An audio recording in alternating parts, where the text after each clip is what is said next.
মসজিদের মাইক থেকে আশেপাশে 3টি মসজিদের মাইক থেকে অ্যানাউন্স করা হলো আশেপাশে কোথাও এক জায়গায় ডাকাত পড়েছে। ফেসবুকে দেখলাম খিলগাঁও বাসাবোর দিকেও কোথাও ডাকাত পড়েছে, পোস্টে আগে দেখলাম।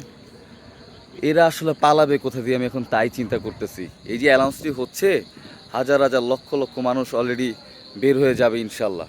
এখানে অনেক মানুষ দেখা যাচ্ছে বের হয়ে গিয়েছে।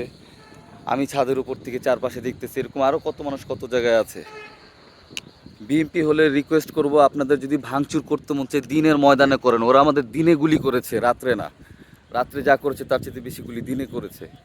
সব ভেঙে চুরে করে ফেলেন, কিন্তু নেওয়ার সময় আপনাদের শেষ। আপনারা বীর পুরুষ হলে প্রথম দিনই ছিনাই নিতেন। পুরুষরা হচ্ছে পরে গিয়ে চুরি ডাকাতি করে। সর্বোচ্চ জিদ হিসেবে আপনি ভাঙচুর করতে পারেন, এতটুকু আমি ব্যক্তিগতভাবে সাপোর্ট করলেও ইসলাম কিন্তু এটা সাপোর্ট করে না, এবং এটা আমাদের সংবিধানও সাপোর্ট করে না। ক্ষমা মহৎ গুণ।